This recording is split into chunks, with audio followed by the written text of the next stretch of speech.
नमस्कार, मैं एसके सिंह। आप देख रहे हैं स्नान धार्मी चैनल। हमारे साथ एक मेधावी बेटी जिसने बिहार पीसीएस परीक्षा में उत्तीर्ण करके अच्छा रैंक ला करके जिसने अपने परिवार और अपने पिता का ही नाम रोशन नहीं किया, अपनी माँ का नाम रोशन नहीं किया है, बल्कि पूरे गोंडा जनपद सहित मनकापुर के लोगों का नाम रोशन किया है। हमें इस बेटी पर गर्व है। फिलहाल इसने जो स्ट्रगल किया है, जो पद हासिल किया है, उसके पीछे जो संघर्ष की कहानी होती है, वो पर्दे के पीछे छुपी होती है। वो अनछुआ रहस्य होता है। हम उससे जानना चाहेंगे कि जो स्ट्रगल था आपका, किस प्रकार से आपने संघर्ष किया। तो हम उतार चढ़ाव भी आपके जीवन में आए होंगे, किस तरह संघर्ष का आपने आपका स्वागत है हमारे चैनल में। संघर्ष बहुत लंबा था। वर्ष 2016 से मैंने तैयारी स्टार्ट करी है। 16 में मेरा कॉलेज कंप्लीट हुआ। उसके बाद मुझे टीसीएस में जॉब मिल गई थी, तो मैंने बट जॉब नहीं ज्वाइन करके मैंने ये सोचा कि मुझे सरकारी नौकरी मतलब आईएएस पीसीएस इनकी तरफ ध्यान देना है। और मैंने अपनी जॉब छोड़ दी और उसके बाद एक तैयारी का सिलसिला चला जो लंबा चला। बहुत सारे उतार चढ़ाव आए, लेकिन अंततः सफलता मिली और अब बिहार पीसीएस में असिस्टेंट कमिश्नर के पद पे चयन हुआ है। आपने चयनित होकर के अपने माता पिता का ही नाम रोशन नहीं किया, बल्कि सभी का नाम गर्व से ऊंचा कर दिया है। प्रशासनिक अफसर बन चुकी है।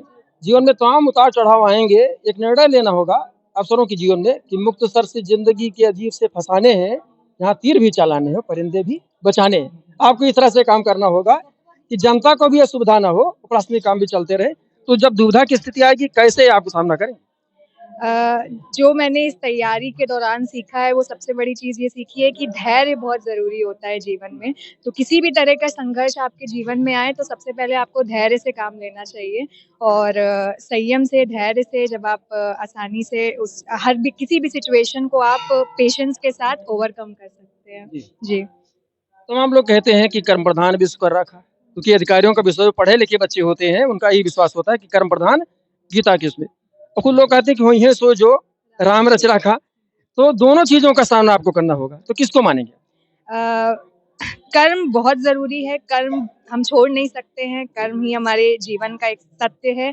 लेकिन हाँ, बैलेंस बना के चलना होता है। ईश्वर के भी ऊपर उतना ही विश्वास होना चाहिए जितना आपको अपने कर्म के ऊपर है। तभी आप सफलता आपके हाथ आएगी, तभी आप जीवन के उतार चढ़ाव से ऊपर उठ के कुछ कर पाएंगे। जैसे मैंने कहा, सफलता को लोग देखते हैं, सफलता के पीछे जो संघर्ष तो पर्दे के पीछे छुपा होता है।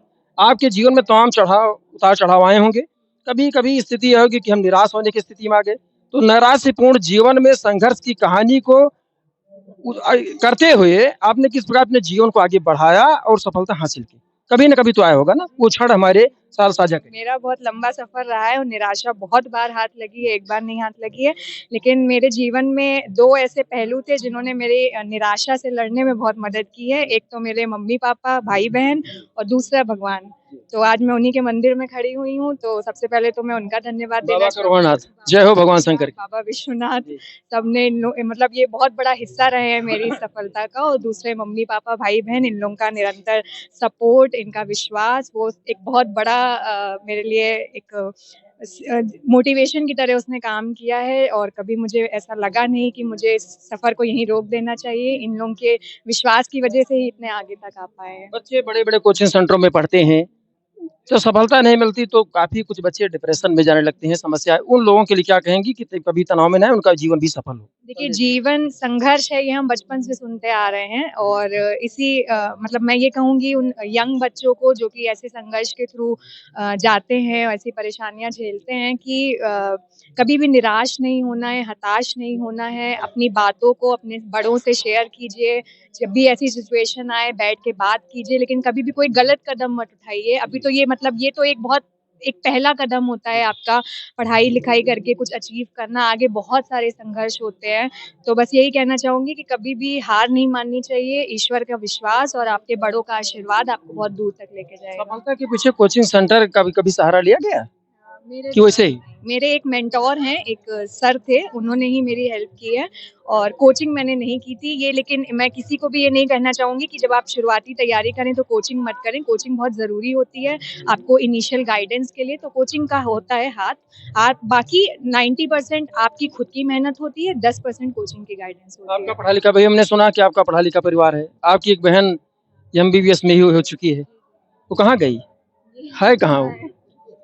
खैर, वो कहीं वो, हाँ, एमबीबीएस में इन्होंने सफलता हासिल की। आपकी सगी बहन है ना? तो ये अरे डॉक्टर साहब का भी स्वागत है हमारे चैनल में, आइए, वेलकम। हमारे साथ इस सगी बहन है ना, जी जी क्या नाम डॉक्टर साहब?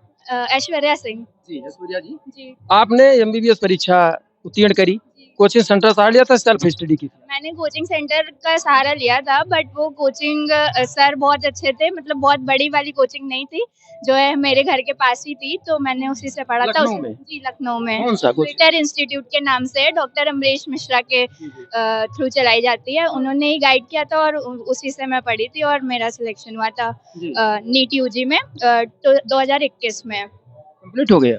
जी हाँ, फाइनल ईयर कंप्लीट हो गया। अब कल से मेरी इंटर्नशिप शुरू हो रही है। कहाँ से किए हैं आप? बस्ती मेडिकल कॉलेज गवर्नमेंट। कैली? जी जी जी कैली से किया है। जी जी कंप्लीट हो गया? जी अब एमडी करेंगे? हाँ बिल्कुल, अगले साल का पेपर देना है नीट पीजी का। बड़े भाग्यशाली हैं आपके माता पिता कि दोनों सगी बहनें, एक तो भाई प्रशासनिक सेवा में चली गई और एक जो दिक्कत होगी इसको इलाज करेंगी, ये बहुत बड़ी बात है ना। जी जी देखिए दर्शकों, ये बहुत सौभाग्य की बात है, करुणानाथ मंदिर में हम उपस्थित हैं और वो माता पिता के लिए बहुत ही गर्व की बात है कि सारे संतान सुयोग्य निकले, सुयोग्य पिता की सुयोग्य संतान। यहाँ तो सुयोग्य ये बहन भी, दोनों सगी बहनों ने अपने माता पिता का नाम बहुत ऊंचा कर दिया है। एक डॉक्टर बन गई। अच्छा भाई साहब आइए, हम आप इनके जो है ये भाग्यशाली पिता को भी हम शामिल करते हैं। आइए भाई साहब, भाग्यशाली पिता को भी हम शामिल करेंगे। ये भाई साहब आप बहुत ही लकी पर्सन है, क्या नाम है आपका? सतीश कुमार सिंह। जी, बहुत लकी आप हैं। बहुत लकी तो है। क्योंकि बेटियों ने नाम पैदा कर दिया, एक डॉक्टर हो गए, बिल्कुल, एक प्रोफेसर। क्या कहेंगे आप बेटियों के लिए? बस बेटी ये कहेंगे कि जो है बहुत ही इनकी मेहनत सफल लाई, रंग लाई। बस बहुत ही मतलब स्ट्रगल किया बच्चे। हमारे देश में जो धारणा है कि बेटियों के होने के बाद में लोग गलत है। सिर झुका के आंख बंद करके आंसू चुहाने लगते हैं। मैं आपको बताऊं कि बीटेक इन्होंने भोपाल से कंप्लीट किया था, उस समय इसका कैंपस सिलेक्शन हो गया इन्होंने? हाँ जी हाँ, तीसरा सिलेक्शन में कंपनी में सिलेक्शन हो गया था। उसके बावजूद फिर ये वहाँ से लौट गए लखनऊ में। इन्होंने कहा पापा मुझे सिविल की सर्विस तैयारी करनी है कंपटीशन की। हमने कहा बेटा जो तुम्हारी इच्छा हो, लेकिन बस वो चीज़ करना जो आगे लेके चलो। और ऊपर वाले बाबा की कृपा रही, 3 के तीनों बच्चों ने अपना जो सेलेक्ट किया, अभी हर जो सेलेक्ट नहीं कर पाए वो अभी अपने उसमें चल रहे हैं, उनके फ्री है। लेकिन 2 बेटियां जो छोटी वाली बड़ी है, इन्होंने मेडिकल लाइन पकड़ा, उसमें सक्सेसफुल। इन्होंने सिविल का अपना किया, उसमें सक्सेसफुल। सही, बस आशीर्वाद अपना बनाए रखें और हमारे परिवार जन का आशीर्वाद, बड़ी बुजुर्गों का आशीर्वाद, ये सब बहुत बड़ा है। जैसा कि आपने देखा, हमारे साथ बातचीत करते हुए इन सौभाग्यशाली सफलता हासिल करने वाली 2 बेटियों के पिता ने अपने अनुभवों को साझा किया। ये चीज कि इसमें हमारे धर्मपत्नी जी का बहुत बड़ा योगदान है। देखिए आदमी उसमें आदमी इतना समय बच्चों को नहीं दे पाते हैं, लेकिन इन्होंने जो है बच्चों को बहुत ही मतलब पढ़ाई में, यहाँ तक कि ये जितने इंटरव्यू चाहे बिहार में हुआ हो चाहे प्रयागराज में हुआ हो, साथ में ये गई है वहाँ। आप ही लेके गई? हाई स्कूल तक इन्होंने बच्चों को मैथ पढ़ाया है। माँ को भी सलाम, इनको बड़ी बेटी, माँ को भी सलाम है। नमस्ते। आपकी बेटियां सफल हो चुकी है, मातृ शक्ति को बहुत बहुत सलाम। क्या कहेंगे? यही कहेंगे अपनी लड़कियों का ध्यान रखिए, उनको बढ़ने में आगे सब मतलब मदद कीजिए, और कभी भी मतलब समाज के लिए मत डरिए कि लोग क्या कहेंगे। अगर समय लग रहा समय दीजिए, अगर आप लोग को कहने का मतलब सोचेंगे तो फिर बच्चे आगे नहीं निकल पाएंगे। इसलिए मैंने लोगों की सोचने की मतलब कि क्या हमको कह रहे, इस चीज पे ध्यान नहीं दिया। बस बच्चों के आगे बढ़ाने के लिए इनकी पढ़ाई पे और इनको मोटिवेट करने पर ध्यान दिया, और वो भगवान की दया से हमारे सामने है परिणाम। मतलब जय हो नारी शक्ति की। Bureau report, yes 9 Bharat.